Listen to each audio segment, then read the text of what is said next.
लिया, टीचर सबसे पंगा ले लिया। ये एक थोड़ा सा टीचर होना चाहिए, अंजना को थोड़ा नापने के लिए। अंजना तुम कौन चैलेंज करते, तुम जीडीपी समझा के दिखा दो। अंजना एक काम करना, तुम यहाँ पे माइक लेकर बस जहाँ स्टूडेंट रहते हैं वहाँ रिपोर्टिंग करके दिखाओ। तुम यही ना चाहती हो कि नीट पेपर लीक का मुद्दा हट के अंजना पे चला जाए? इतना भी तुम वैल्यूएबल नहीं हो। पूरी दिल्ली का सबसे सिक्योर एरिया, उस जमीन को बेचने जाइएगा तो 15,000 करोड़ में बिकेगा। जितना प्रधानमंत्री घर है उससे बड़ा स्कूल है, और जमीन कितना मिला? 1 रुपया। याद रखना अंजना। देखो अंजना, तुमको एक बात समझाते हैं, ध्यान से समझना अंजना। तुम जो नौटंकी की हो ना, अंजना का बेटा जिस स्कूल में पढ़ाई करता है, चाणक्यपुरी में जो स्कूल है, क्योंकि प्राइवेसी को ध्यान में रखते हुए हर बात नहीं बताता है, ये बताया ना उस स्कूल की फीस क्या है और कैसे बनाया गया। तो उस स्कूल को प्रधानमंत्री के घर के बगल में घर मिल गया, 8 एकड़ जमीन 1 रुपया में कैसे मिल गया?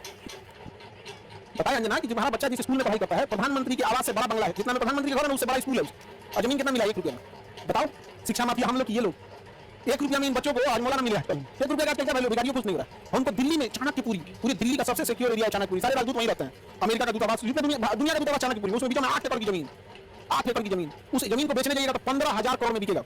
कितना बिका है? 1 रुपया में। बताओ अंजना, क्या हम लोग तो अंजना से पढ़ाई करेंगे?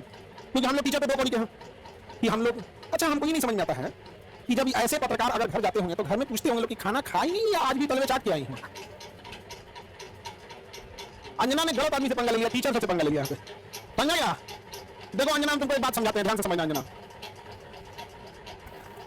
देखो अंजना, मेहनत की कमाई में ये कॉन्फिडेंस होता है कि नाम लेके कह अंजना तुम गलत करती हो, और दलाली की कमाई की खराबी अंजना, तुम नाम नहीं ले सकती हो टीचरों का, घुमा के कह सकती है यूट्यूब वाले टीचर, बोलो ना तभी नाम लेके। दलाली की कमाई में कॉन्फिडेंस नहीं आएगा यहाँ पे। मेहनत और पसीने की कमाई, नाम लेके कहते हैं अंजना तुम बेवकूफी करती है। अंजना, ये एक थोड़ा सा टीचर होना चाहिए अंजना को थोड़ा नापने के लिए कि जो बच्चों के लिए कुछ किए नहीं, और टीचर लोग को तुम एगो कोनो डीएनए चला रहा था, जिनका खुद का अंग्रेजों का डीएनए, और टीचरों के लिए प्रोग्राम करा रहा था कि टीचर का गड़बड़ है। आप नहीं समझे? तुमने दिया क्या टीचरों को? 1 रुपया में जमीन। सवाल उससे पूछो जिसको 1 रुपया में दियो। नहीं समझे? कभी टीचर लोग पैसे लेते हैं, अगर टीचर गलत है, पैसा गलत ले रहा है, तो उसमें से 18% सरकार क्यों ले रही है जीएसटी? यानी गलत में भागीदारी आप भी हैं। अरे वाह वाह, खाली हम ही खराब। जब ये बच्चे खराब हैं और टीचर गलत कर रहा है तो इनके जीएसटी का 18% आप मना कर देंगे कि गलत काम में हम भाग नहीं लेते। दिल्ली में किसी को 1 रुपया में जमीन मिल गया, सोचो। फिर अंजना जवाब कब दोगी?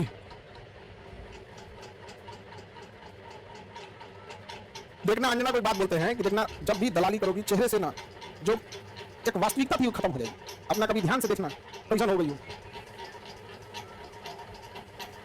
तो ये टीचरों को आता क्या है? अंजना तुम कौन चैलेंज करते, तुम जीडीपी समझा के दिखा दो।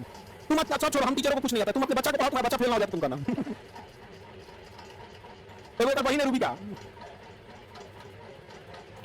और वो एकदम साफ है, वो कुछ नहीं बुझाता है, उसको तो कुछ नहीं, उसको हिंदू मुसलमान वाली एक्सपर्ट है। दो गन्ने रखेगी, तुमको मुर्गा लगाइए, तो यही साइंस हमारा नहीं बुझाता है। यही सब हमको खाली तुम मुद्दा लेकर लगाइए, हमको ये सब नहीं बुझाता। अरे भाई टॉपिक की बात बोलो, कोर सेक्टर इंडस्ट्री। अंजना सुनो ध्यान से, इकोनॉमिक्स के क्लास ले लेना, 200 रुपये का आता है, समझे? तो तुम्हारे बच्चा का स्कूल नहीं है, 5-10 हजार रुपये लगे वहां पर। अब सुनिए ध्यान से अंजना, 200 रुपये का कोर्स आएगा इकोनॉमिक्स का, उसमें पढ़ना core sector industry. Core sector industry में जिस दिन 40 बड़ी कंपनियां आ जाएंगी, महंगाई ऑटोमेटिक कंट्रोल हो जाएगी। नेवर गिव मोनोपोली इन कोर सेक्टर इंडस्ट्री। ये इकोनॉमिक्स का सिंपल सा रूल होता है कि कोर सेक्टर इंडस्ट्री जैसे पेट्रोलियम है, कोयला है, बिजली है, गैस है, स्टील है, सीमेंट है, फर्टिलाइजर है, ये सब कोर सेक्टर इंडस्ट्री है। इसमें कम से कम 40 बड़ी कंपनियां होनी चाहिए, ऑटोमेटिक महंगाई क्या हो जाएगा? कम हो जाएगा। लेकिन हम क्या बताएं अंजना, एक काम करो अंजना, एक काम करना, तुम यहाँ पे माइक लेके बस जहाँ स्टूडेंट रहते हैं वहाँ रिपोर्टिंग करके दिखाओ। तुम्हें तो नॉलेज है कि नहीं? अंजना तो हम लोग तो 2 कौड़ी के हैं, अगर टीचर 2 कौड़ी के हैं तो तुम फोकट की भी नहीं हो, 40 कौड़ी की नहीं है कि नहीं? तो तुम एक काम करो, हम लोग को बोलो, हम लोग कहीं भी पूछ सकते हैं सवाल, तुम जिससे पूछो हम लोग सवाल कर सकते हैं, और हम लोग बच्चों के लिए सवाल कर रहे हैं। लेकिन समझो, चाल समझो ध्यान से, कुछ पेपर होते हैं सब दिन भर जाओ, उसको फर्क नहीं पड़ेगा। तो मुद्दा चल रहा था NEET paper leak, CUET paper leaks, UP में अभी जो एग्जाम हुआ उसका, अभी तो यूपी पुलिस एसएससी उसका हुआ। तो इन मुद्दों को ऊपर इतनी गालियां पड़ रही थी, तो गाली अपने ऊपर कौन लेगा? वही जिसको खुद पे चटने की भी आदत है। इसीलिए पत्रकार को आगे कर दिया गया, नाम तो पता ही है आपको। तो देखिए अंजना जी, हम आपको सॉरी गलती से जी बोल दिए थे, गलती से सुनो अंजना, गलती से जी बोल दिए थे। तुम यही ना चाहती हो कि नीट पेपर लीक का मुद्दा हट के अंजना पे चला जाए? इतना भी तुम वैल्यूएबल नहीं हो। समझा कि नहीं आदमी? मेन मुद्दा नीट का, पेपर लीक का, नीट मुद्दे को डाइवर्ट करने के लिए सारा गाली अपने ऊपर कौन ले रही है? अंजना। लेकिन अंजना, हम लोग भी टीचर है, हमें भी पता है मेन मुद्दा नीट एग्जाम है, पेपर लीक है। समझा क्या? सब पेपर बिहार दरोगा में नहीं हुआ है, बिहार दरोगा में हुआ है, लेकिन सब लोग अपनी अंजना से सवाल पूछना लो और सारे टीचर लोगों से कहते हैं कि ट्विटर कैंपेन का एक डेट डिसाइड कीजिए परसों में, कल परसों जब भी हो सारे टीचर लोग, और इनको लोगों को थोड़ा बताना पड़ेगा क्योंकि ये टीचर जो है वो जूनियर सीनियर हो सकता है। हम लोग भी ऐसे 10 साल पहले छोटा सा शुरू किए थे, आज भी डिस्ट्रिक्ट और गांव लेवल पे टीचर संघर्ष कर रहा है, 5 साल बाद वो भी बहुत अच्छे टीचर बन जाएंगे। और सारे डिस्ट्रिक्ट लेवल के टीचर लोगों को हम दिल से सैल्यूट करते हैं और आप लोग कम संसाधनों में बहुत मेहनत करते हैं और आपके मेहनत पे आकर कोई दलाल फूट के चला जाएगा, जमीन से गर्दा उठा के पूरा अमुआ में डालकर जमाना खींच लेगा, आदमी से निकाले नहीं समझ गया। तो जितने शिक्षक हैं लोग अब एक साथ इनको जवाब देना जरूरी है ताकि इनको पता चले कि आज से 2500 साल पहले धनानंद नाम का एक राजा एक शिक्षक से टकराया था जिसका नाम था चाणक्य, उसने साम्राज्य मिटा दिया उसका। याद रखना अंजना, शिक्षक के गोद में निर्माण और विनाश दोनों खेलते हैं। अब तुम जो नौटंकी की हो ना, अच्छा तुम्हारे रिश्तेदार नहीं कर जाते हैं तुमको, भाग जाती है गांव में। आप एक बार संसद भवन के एक प्रोग्राम था तो उसमें हम भी गए थे, प्रोग्राम में हम खाना खाने जा रहे थे, 3-4 आदमी जा रहे थे खाना खाने, तो लेने से ही आ रही थी, तो कोई आदमी छोड़ा होकर खाई खाना, मन खराब हो गया, मन खराब हो गया। देखिए आप लोग मन करे खाना खिलाए, कभी सुनी होगी इन लोगों ने मुद्दा उठाया। आज अगर किसी के दबाव, आज देखिए आज एक ही लोग हैं जिनकी आवाज नहीं दबा पा रहे हैं, विद्यार्थी और टीचर, शिक्षक और विद्यार्थी की ही आवाज अब बच गई है, बाकी सबकी आवाज बच चुकी है। सब को दबा, क्योंकि आप ना इन विद्यार्थियों को पाकिस्तानी घोषित कर सकते हो, ना इन विद्यार्थियों को जापानी कर सकते हो, ना देशद्रोही कर सकते हो, ना कुछ खूब से कॉकरोच किया तो नाम दिया कॉकरोच करके, तो आप इन विद्यार्थियों को कहोगे क्या, शिक्षकों को कहोगे क्या? अरे भाई हम लोग कौन सा 1 रुपया में जमीन लिए हैं, नहीं लिए हैं, कुछ नहीं किए हैं, नहीं हम लोग गलती किया तो तब तक 3 बार फांसी दे देता सर, जितना हम लोग क्लास लगाए हैं 3 बार फांसी देता सर, फिर निकल गया कबर में से निकल फांसी दे। यार अंजना आज के लिए इतना ही है तुम्हारे लिए, फिर कल भेज देंगे, ठीक है? अब ये टाइफाइड का इलाज कैसे होता है? मियादी बुखार का टाइफाइड का डेली को इंजेक्शन लगाया जाता है कि नहीं? भारत के जितने शिक्षक हैं ये अंजना का एकदम इलाज मियादी बुखार की तरह अच्छा से हो, होम्योपैथी की गोली की तरह सुबह शाम 4 गोली एकदम बढ़िया से आता है, समझे? ठीक है, आज के लिए इसमें तुम सब लोग ट्विटर पे कैंपेन करना। अभी हम लोग सारे टीचर लोगों से बात करते हैं, इसका इतना हिम्मत हो गया, 2 कौड़ी का बोल दी। हाँ अरे इसलिए बोलती है कि YouTube पे पढ़ के इंसान फ्री में क्लास होता है, YouTube पे क्लास का पैसा नहीं लगता है, पैसा लगता है फ्री में। अंजना को जलन किस बात का है? देखो टीचरों से किस बात का जलन है कि अब लोग न्यूज़ देखना छोड़ दिया, टीचरों को देखते हैं। नहीं समझा गया? ईरान इजराइल का भी लड़ाई हुआ अमेरिका का, तो अंजना को लोग देखेंगे, लोग टीचर लोग को देखेंगे। अंजना को देखेंगे तो कहती थी कि अमेरिका का राजदूत तो कब्जा हो गया, हम देखेंगे फिर कर दिया करते हैं, नहीं तो तुझे 1980 का न्यूज़ पढ़ रही है, फिर सारी बोलती गलती, लास्ट शर्म थोड़े यू मारने का, समझे? बेचारी तुम अंजना के रिश्तेदार लोग प्लीज एक बार पूछना अंजना से कि खान साहब पूछ रहे थे तुमको लाज नहीं लगता है? पर्सनल हो गया। अभी तो हम इंतजार कर रहे हैं कि, लेकिन हमको पता है कि दलाली की कमाई में हिम्मत नहीं होता है, तो नाम लेके बोलबे नहीं करिए, तो नाम लेके बोल फिर हम थोड़ा बताते हैं कि क्या होता है बिहारी। ए चलिए अंजना नाम ले ली, और ये तुम फ्लाइट करना दिल्ली का, कोई दिन चलेंगे दिल्ली, तुम नहीं चलेगा। भी आजकल हो गए हैं स्टार टीचर्स, यूट्यूब वाले स्टार टीचर्स, जिनको कुछ जानना ना कौड़ी, कभी ब्लैक बोर्ड लेकर कुछ एक्सप्लेनर बनाते हैं, खाली व्यूज बटोरते हैं, उटपटांग ग्रैब्स लिखते हैं और उसके बाद से अपने आप को इतना महारथी समझने लगते हैं कि कुछ लोग उनको फॉलो करने लगते हैं उनके तमाशे की वजह से, और फिर वो जाकर जहां पर जो आता है वो बोलते हैं और उसके दम पर फिर वो पैसे वसूलते हैं, छात्रों से वसूलते हैं। ये सबसे बड़ी चिंता की बात है। ये जो एक्सप्लेनर बनाने वाले यूट्यूबर्स हैं और जो शिक्षक हैं उनमें फर्क है, वो फर्क सबको समझना पड़ेगा। ये जो आकर पैसों के लिए अपना धंधा बना रहे हैं एजुकेशन को, वो एक तरफ है, और इसी वजह से स्कूल्स, कॉलेजेस, यूनिवर्सिटीज में पढ़ाई नहीं होती है। बच्चों से कह दिया जाता है कि भैया तुम कोचिंग सेंटर कोई ज्वाइन कर लो तभी तुम क्रैक कर पाओगे। ये कैसी व्यवस्था में हम जी रहे हैं? ये बहुत बड़ा सवाल है। आज हमारे साथ तो नमस्कार, स्वागत है आप सभी को आपके अपने YouTube channel dream UPSC IPS मदद में। मैं आप सभी का प्यारा भाई अमर, और आज हम बात करने जा रहे हैं गोदी एंकर के बारे में, जो कि हमारे टीचर्स हैं, हमारे गुरुजन हैं, उनके बारे में बोलते हैं कि 2 कौड़ी की ये लोग हैं। सही बात है, 2 कौड़ी के हैं, अच्छी बात है, 2 कौड़ी के होने भी चाहिए। आपकी कौड़ी कितनी है? अब तो कौड़ी में भी नहीं आती।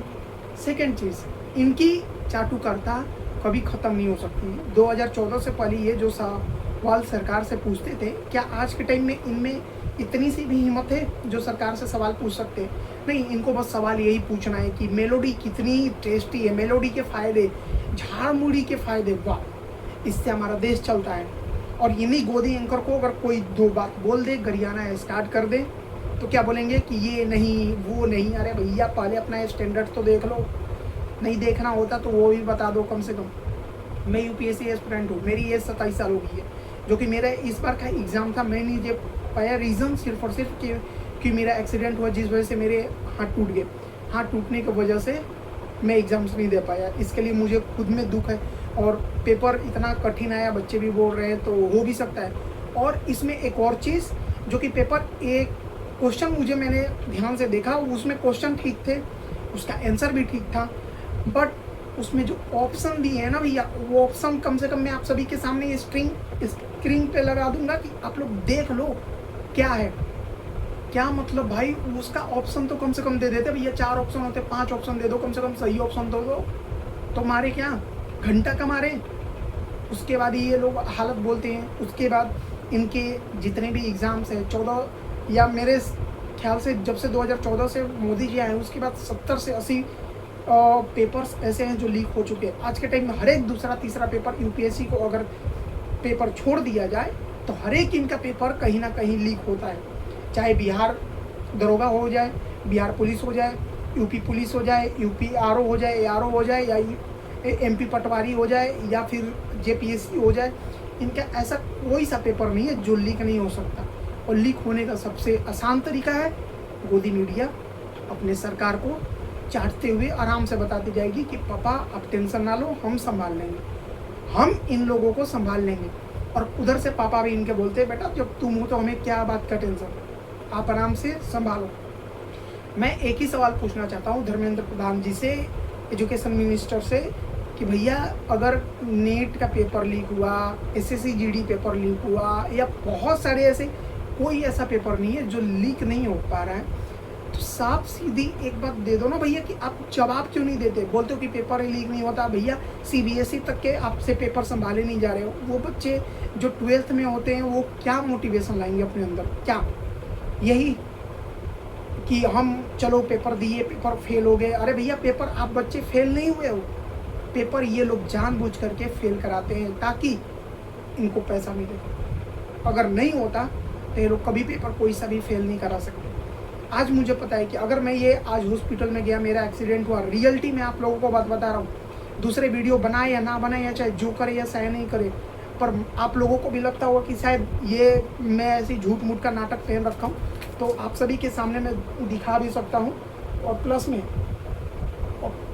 ये मेरा ऑपरेशन हुआ है जिस वजह से हाथ से फ्रैक्चर होने के ऊपर ज़्यादा नहीं कर सकता क्योंकि फिर मेरे को पहनने में दिक्कत होगा।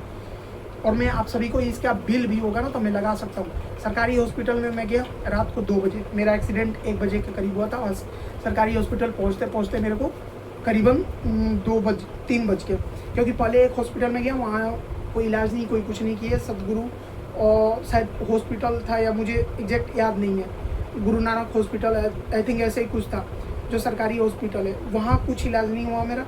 उसके बाद मैं किसी प्रकार से एम्बुलेंस को कॉल किया, एम्बुलेंस बोले कि आप पहले जहाँ एक्सीडेंट हुआ था वहाँ से क्यों नहीं बुला, वो बोले हमारे जोन में नहीं आता। उनसे लड़ाई करके मैं किसी प्रकार से अपनी गाड़ी बुलाया, गाड़ी में बैठ करके वहाँ से सफदरगंज गया, हॉस्पिटल गया। मैं 2 से 3 बजे हॉस्पिटल में सफदरगंज पहुँचा हूँ। 3 बजे हॉस्पिटल पहुँचने के बाद वहाँ गया तो सबसे पहले इतने फॉर्म मेरे से भरवाए। मैं वेंटिलेटर पे मैं स्ट्रेचर पे लेटा हुआ था, मेरे कम से कम 5 से 10 दोस्त थे। वो ये कोई फॉर्म भरवा रहा है, कोई यहाँ पर एडमिट का पर्ची बना रहा है, कोई कुछ, मतलब फॉर्म इतने भरवा रहे हैं। मैं आप सभी के सामने ये वीडियो भी लगा दूंगा, ये आप देख सकते हैं।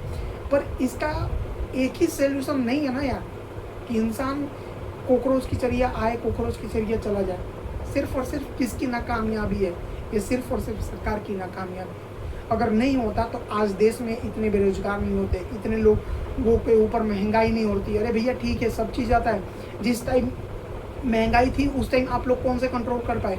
आप तो बोलते थे 14 से पहले कि भैया 60 रुपये जो पेट्रोल हमें मिलता था, 400-500 रुपये का गैस सिलेंडर मिलता था, वो बुरे दिन थे। तो भैया सरकार जी, महोदय, मोदी जी, रिक्वेस्ट है आपसे, आप कुछ चीज़ों में बहुत अच्छा काम किए, नो डाउट, ठीक है ना, परंतु जो हमारे पुराने दिन थे ना वही वापस ला दो, वही में हम खुश हैं। नहीं भरा जा रहा। उसके बाद वहाँ मेरा इलाज नहीं हो पाया, जिस वजह से मैं प्राइवेट हॉस्पिटल में गया। प्राइवेट हॉस्पिटल में जाने का इसी सिर्फ और सिर्फ काम के मुझसे 4 लाख कुछ समथिंग अमाउंट ले गए, यानी 4.5 लाख के आसपास। अभी कितने दिन दवा चलेगा? मैं 3 महीने 6 महीने या जितना भी दिन होगा बेड रेस्ट पे रहूँगा, जो कि मेरे लिए सबसे पेनफुल है टाइम, क्योंकि मैं नहीं कर पा रहा हूँ तैयारी, नहीं कर पा रहा हूँ। बहुत मेहनत करता हूँ, नए एग्ज़ाम्स निकल रहे हैं। क्यों नहीं निकल रहे? रीज़न सिर्फ और सिर्फ आप लोग हो, क्योंकि आप लोग पेपर लीक करा दोगे, आप लोग जो मन में आए वो करा दोगे, जिसको पेपर बेचना है। अरे भैया कहाँ नहीं पेपर लीक हो रहा है, या कौन सा ऐसा पेपर है जो आप सही से करा रहे हो? यूपीएससी को अगर छोड़ दिया जाए तो, बट यूपीएससी ने भी अपनी चरम सीमा एकदम पार कर दी है कि हम भैया आईएएस बनने नहीं देंगे। जो भी मतलब भाई प्राइमरी मतलब जो एग्ज़ाम्स होते हैं प्री के एग्ज़ाम्स में आप ऐसे ऐसे सवाल पूछ रहे हो जिसका ना कोई सर है ना कोई पैर है। अगर आप लोगों को दे दिया जाए ना कि ये प्रॉब्लम सॉल्व करो, ये क्वेश्चन 2 नहीं 3 घंटे में सॉल्व करो, हवा पानी निकल जाएगी। और आप बात करते हो मतलब आप क्या चाहते हो, आईए सेलेक्ट करना है या मतलब क्या सेलेक्ट करना, तुक्के से सेलेक्ट कर ले। तो एक काम करो ना, सबसे बढ़िया है कि भैया एक ऐसा टास्क दे दो कि सब लोग को कुछ ऐसा चीज़ दे दो कि जो लोग खा कर के निकल ले। बोल दो कि जो बच जाएंगे उनको सेलेक्ट कर लेंगे, जो नहीं बचेंगे कम से कम उसमें भी तो लोगों को उम्मीद रहेगा कि हाँ एक बार के लिए बच जाए। लोग आज 5-5 साल से 6 साल लगा दे रहे सरकारी गवर्नमेंट की तैयारी में। भैया हम क्या कर सकते हैं, क्या कर सकते हैं आप खुद बताओ। और ऐसे ऐसे चाटुकार बात करते हैं हमारे सामने, इनके वजह से सिर्फ और सिर्फ इनके वजह से हमारा देश का जो रेपुटेशन है आज सबसे ज़्यादा खराब हो रहा है हर जगह से। सिर्फ गोदी मीडिया की वजह से लोकतंत्र का जो बोलते हैं कि चौथा स्तंभ है ये टूट चुका है पिलर, ये नहीं हो सकता है। और कृपया आप सभी देशवासियों से निवेदन है कि आप ही लोग बचा सकते हैं इस देश को। मैं ज़्यादा अभी बात भी नहीं कर सकता हूँ क्योंकि मेरा हाथ में बहुत ज़्यादा पेन होता है, बहुत अभी, क्योंकि 1 हफ्ते हुए उसके बावजूद भी मैं आप सभी से बात कर रहा हूँ। तो ये मेरी जो दर्द है ना वो आप सभी समझ सकते हैं। जो गवर्नमेंट में इलाज कराया वो समझ सकता है, जो प्राइवेट में इलाज कराया वो भी समझ सकता है। तो मेरा एक ही चीज़ है, दिल से मैं बोलना चाहता हूँ कि गोदी मीडिया को जहाँ देखो भरपूर प्यार करो, इनसे इतना प्यार करो कि ये पक जाए अपने प्यार से, ठीक है। मैं किसी के बारे में हेट नहीं फैलाना चाहता। बाकी आप सभी से निवेदन है कि प्रधान जी जितना जल्दी हो सके इस्तीफा दे दो, अगर थोड़ी भी शर्म बची होगी तो, ठीक है। जय हिंद, जय भारत। आप चलो भाई साहब, ये बंदे का हाथ टूटा हुआ है और ये है फॉर्म इनका। बंदा मर जा, फॉर्म पे अंगूठा लगाते लगाते यहीं पे। इनके इतने तो प्रोसेस होते हैं और बंदे का भी देखो क्या हाल है, हाथ क्या हाल। पहले काम नहीं करवाना इनको, पहले फॉर्म ही भरवाना पूरा। और इमरजेंसी वार्ड उसे कहते हैं, इमरजेंसी में अभी हम सबसे बड़ी चीज़ इमरजेंसी यही है। इमरजेंसी भी इतनी कार्रवाई चल रही है।